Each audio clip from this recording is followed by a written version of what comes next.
cement and mortar and rebar don't get you very far, except maybe a path somewhere, as long as you know what your destination is. I really want you to learn how to build relationships with people, with human beings. And I know in the research that you do, that's the piece that touches your heart as well. It impacts you. You feel the hurt just as much to some degree as the people or the thing that you're researching.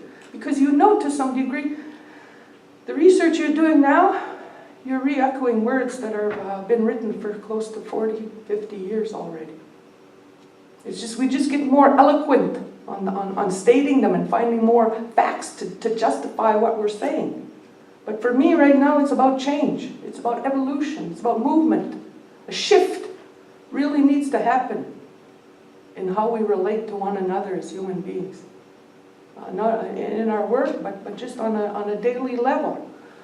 So if you don't mind, I'm just going to undertake you. I'm going to ask you to do something in a minute. I want you to think about it. Are you game to try? Yeah. Yeah, okay, good. So I know a lot of you have created, there's opportunities for you to travel to different places and see the wonder of other worlds. And the harsh reality, I know sometimes when we're there, we always sort of go, well, that's like back home. Or, that's back home too. And sometimes people have to go to another country to see what's happening back home. It's really weird, eh? That the eyes get uncrossed when you go through those journeys by partaking through another's life and another civilization. So in a moment, I'm going to ask you to do something. I want you to think about it. You still game? Yeah, okay, cool. So I want to take time as well for you to reflect. Reflect not only on your individual journey, but how you, when you go out and how you impact people.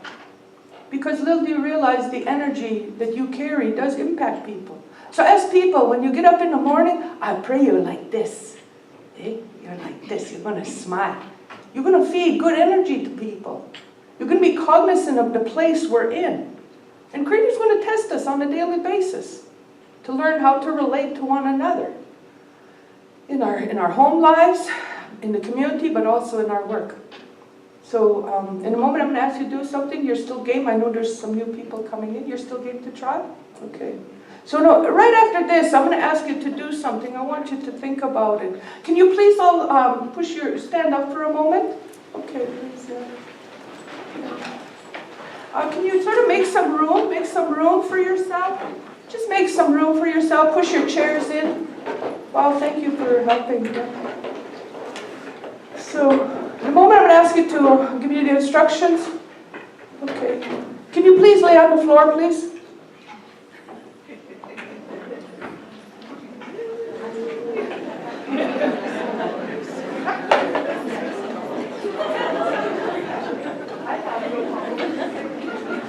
If I don't mind, thank you, those ones that were standing up.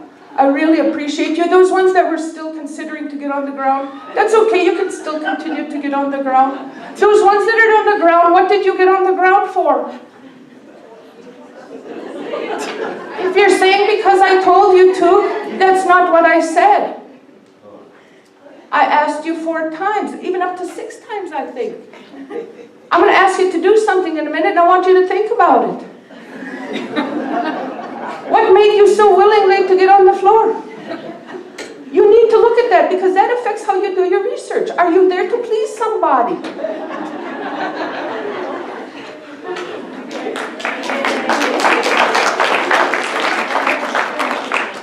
It goes back to an important question. Okay, now you may sit down. It goes back to a very important question, I think, that really relates to how we learn how to relate to one another. It's a question that I ask myself every day. And there's days that I fail. How important is listening to you? What part of your body do you use to listen? Think about that. Okay? How important is listening to you? And what part of your body do you use to listen? Because Creator has every part of your body is set up to listen. And when you start getting in tune to listen from different places and different spaces, maybe there'll be momentum. Because for me right now, thinking back, I've been participating in a lot of research stuff. I remember Carolyn Waddy coming in and doing the drug strategy, and I remember a promise she made that I realized you can't live up to, you can't make. She promised that the research that she made would not gather dust on a shelf. And there's a piece. How can research lead to momentum and change and real change? There's a glitch. There's a glitch in the road. You're part of a package, not just something to be done and put on a shelf to be reflected on for another researcher to go back and make oh God, I don't know those words, reference to. But I'm not here to offend anybody. Just like in what you're doing, you're not here to offend other people as well. There's a new population out there that they're trying to educate us.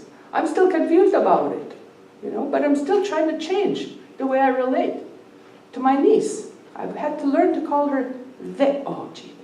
She had screwed up again. Yeah, I did. They, them. And I keep on telling her, keep on being strong who you are. Because in the long run, you are going to be the educator of all peoples.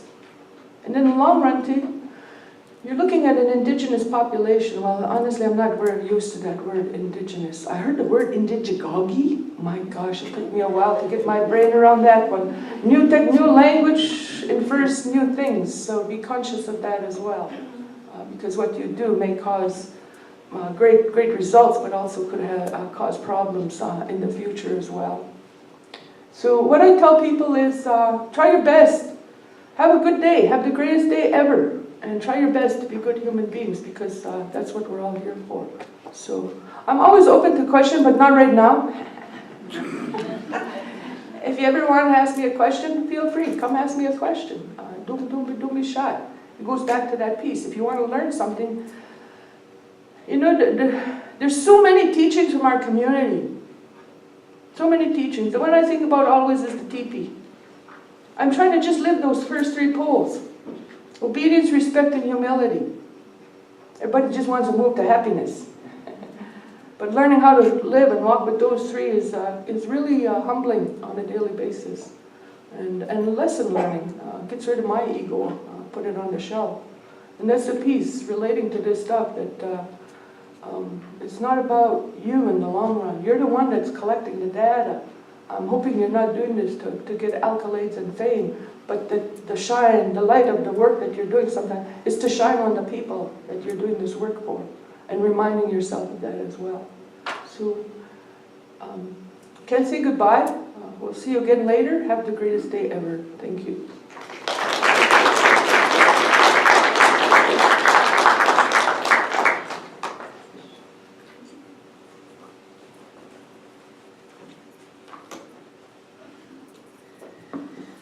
Next, I'm going to invite Tom Chase up, Dr. Tom Chase, to give us a few comments as well. Thank you, Michelle. Good morning, everybody, and thank you, Brenda, for that wonderful address. I hadn't seen the floor that close up before in this room. Special welcome to those of you who are visitors to our campus and to our city. We're delighted to have you here. And I'm honored to be here for the first ever 3-day Institute of Practical Intensive Learning and Skill Building regarding community-based research. I want to begin with the acknowledgement that we are here on Treaty 4 land in Regina. These are the ancestral homelands of the Cree, the Soto, Nakota, and Lakota people, and the homeland of the Métis. And we also, of course, in Saskatoon are on Treaty 6. I'm here on behalf of President Timmins this morning. She is a strong supporter of community-based participatory action research in areas such as family literacy and inclusive education. Myself, I've seen up close some of the benefits of community-based education, particularly that of a colleague of ours in the Department of Sociology, Rosa Jurdy-Haag, whose work on reducing residential fires, has had an impact right here in Regina. We know how important this work is, and it is a focus of the university's strategic plan, with an emphasis on our commitment to our community. This is a university whose motto is, as one who serves, very much reflecting the kind of work that researchers such as you do. Institutes like this are important. They foster working relationships between researchers and community members and organizations. They provide opportunities for universities and university researchers to help address community needs in meaningful ways, to support the communities that surround and support us as institutions. And at the end of the day, community transformation and social change, as you note, Brenda, are the goals. It's very noble work that you are doing. So thank you for your commitment to working together to address issues in our communities. I hope you have a very productive 3 days. All the best. And again, for those of you who are visiting Regina, the university and the community for the first time, welcome. Thank you.